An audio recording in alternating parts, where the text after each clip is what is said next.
Vous voulez commencer à lire des comics? Peut-être après avoir vu un film Marvel ou DC? Mais vous ne savez pas par où commencer dans cet immense bordel? Cette vidéo est faite pour vous. Aujourd'hui, on va parler du Chevalier Noir de Gotham, Batman. Pour commencer l'immense univers de Batman, il n'y a pas plus accessible que Batman Terre 1. Tout d'abord, il faut savoir qu'il ne s'agit pas du Batman de Terre Prime, c'est-à-dire le Batman que l'on connaît tous. Mais il s'agit d'un Batman d'une Terre alternative, la Terre 1. La gamme Terre 1 de chez DC Comics a pour but de réécrire les origines des héros principaux de DC de manière moderne et avec une équipe créative de superstars. Batman a pour moi la meilleure série de cette gamme et quand on voit son équipe créative, c'est vraiment pas étonnant.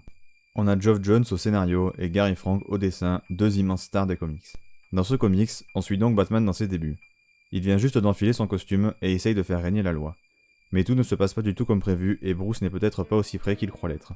Il va pourtant se retrouver confronté à Oswald Cobblepot, maire corrompu de la ville de Gotham, plus connu sous le nom du Pingouin. Premièrement, je vais parler du scénario. Ici, on est sur une histoire relativement classique. C'est une revisite des origines de Batman, mais qui sont vraiment différentes de celles qu'on a l'habitude de voir. Tout d'abord, le véritable point fort de ce récit, c'est l'intelligence avec laquelle l'histoire est racontée et surtout le traitement des différents personnages. Pour commencer par le personnage principal, le traitement de Batman est hyper intéressant. Le but de Geoff Johns est de nous raconter l'histoire d'un Batman profondément humain avant tout. Pas du tout la légende ou l'homme capable de rivaliser avec les dieux ou de tuer toute la Justice League. Bruce Wayne est donc en tout début de carrière et pour être honnête, il ne sait pas vraiment ce qu'il fait. À tel point qu'on s'en rend compte dès les premières pages du comics. Il se retrouve à pourchasser un criminel qui semble somme toute être une petite frappe et alors qu'il le pourchasse et s'apprête à lui tirer dessus avec son grappin, manque de chance, le grappin s'enraille. Il continue alors sa chasse qui se déroule sur les toits de Gotham et d'un coup il saute et il se rate. Il chute et tombe de plusieurs étages et laisse donc ce voyou s'échapper. Comme je viens de vous le dire, dans ce récit, Batman est vraiment un être humain qui est faillible et qui ne réussit pas du tout ce qu'il entreprend et va devoir apprendre énormément avant de devenir le Batman inarrêtable que l'on connaît tous. Et c'est justement sur ce point que Geoff Johns tape très fort et rend le récit hyper intéressant. On va voir l'évolution de Batman, de héros capable de rater un saut à légende vivante capable de vaincre Superman. Mais du coup, un vrai problème se pose alors pour nous lecteurs. Si Batman peut rater un saut ou si son grappin peut s'enrayer, qu'est-ce qui l'empêche de se faire tuer par le moindre brigand? Alors tout d'un coup, ce comics prend une toute autre tournure. On tremble à chacune de ses interventions. C'est très étonnant. D'habitude, ce sont les malfrats qui ont peur de lui, et là, c'est le lecteur qui a peur pour lui tout le long du récit, c'est une dynamique hyper plaisante. Au-delà de ça, le côté très humain de ce Batman fait qu'on se prend très vite d'attachement pour lui.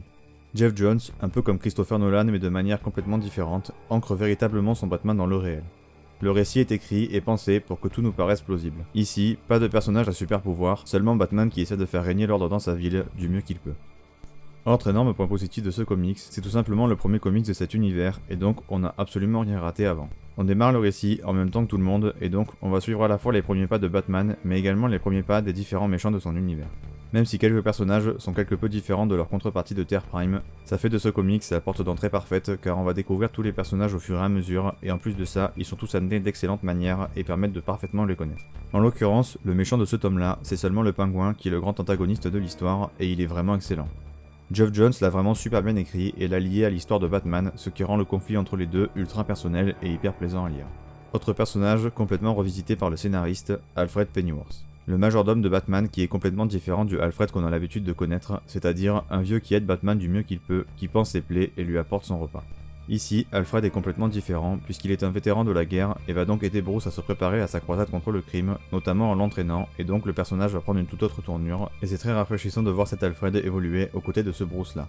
Autre point central de chaque début de Batman, nous allons voir la réaction de tout Gotham à son apparition, et donc voir également la réaction de la police. Batman va souvent avoir affaire à eux et leurs confrontations sont toujours intéressantes et m'ont personnellement marqué. Évidemment, qui dit police de Gotham dit James Gordon et donc nous allons voir le début de sa relation avec Batman et elle est plus que tumultueuse au début.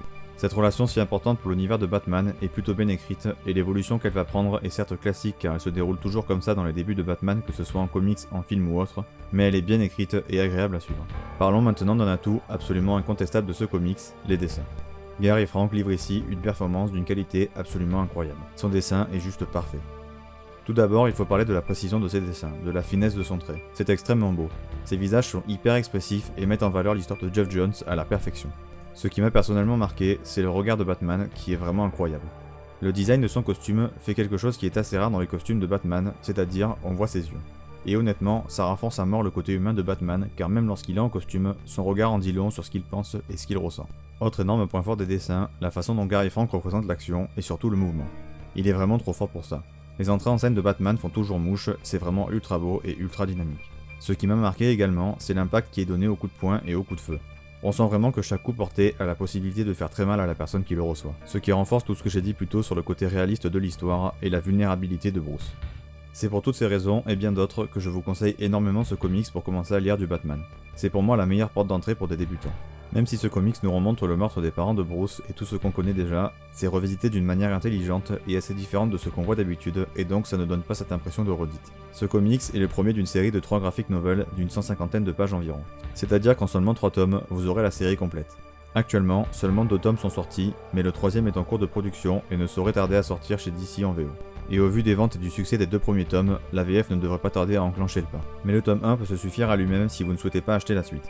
Il se termine avec la résolution de la première intrigue de la série et nous laisse quand même sur un cliffhanger bien sympa qui donne sacrément envie de lire la suite. La vidéo est maintenant terminée. N'oubliez pas de vous abonner, de liker, vous connaissez la chanson.